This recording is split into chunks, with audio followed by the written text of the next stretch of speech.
Hi hi girls. ఈ blouse చూసారా? Cutting, stitching నీట్గా చూడండి. షేప్ ఇలా పెట్టాను, క్రాస్ పెడతాను.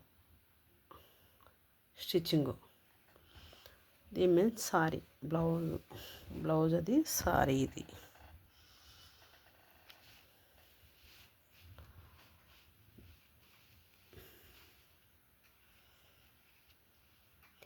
ఈ ఫ్లవర్స్ ఉన్నాయి కదా, ఈ బ్లౌజ్ ఏమైందంటే కాలిపోయింది.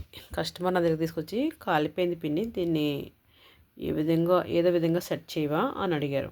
అడిగితే నేను ఏం చేస్తానంటే బ్యాక్ పార్ట్కి ఇక్కడ ఈ లైన్లో స్టిచ్చింగ్ వచ్చింది. ఇక్కడ సైడ్ మనకి సంక పార్ట్ వస్తుంది కదా, అక్కడ స్టిచ్చింగ్ వచ్చింది.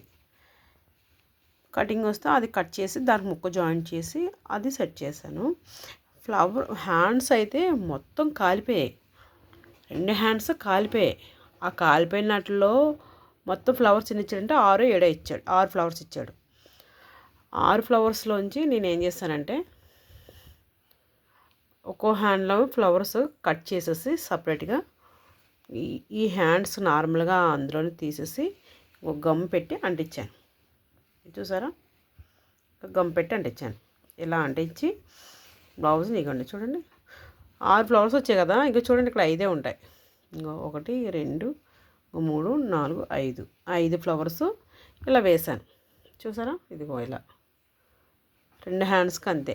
సేమ్ మా హ్యాండ్వే కూడా అలాగే 2 కలిపి 12 వేస్తే 2 వాటికి కలిపి 10 ఫ్లవర్స్ వస్తే 10 ఫ్లవర్స్ని కూడా ఇక అలా అంటించాం.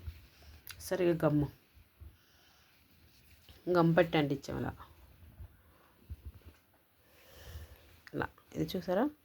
బ్లౌజు బ్యాక్ పార్టు పూర్తిగా లేదు. మళ్ళీని ఈ పార్టు ఈ సైడ్ని మళ్ళీ జాయింట్ వచ్చింది. లోపల జాయింట్ చూపిస్తాను చూడండి మీకు. జాయింట్ కుట్లోకి పోయింది, ఇది జాయింట్ కనబడట్లేదు.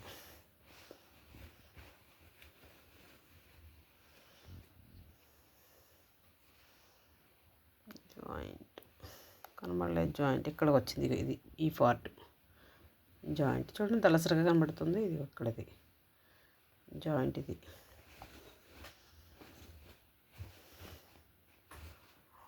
నచ్చిందా బ్లౌజు? చూసారా? రెడ్ పైపింగ్ ఇస్తే ఎంత నీట్గా వచ్చిందో. Red piping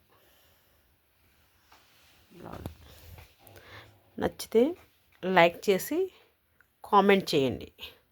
thank you.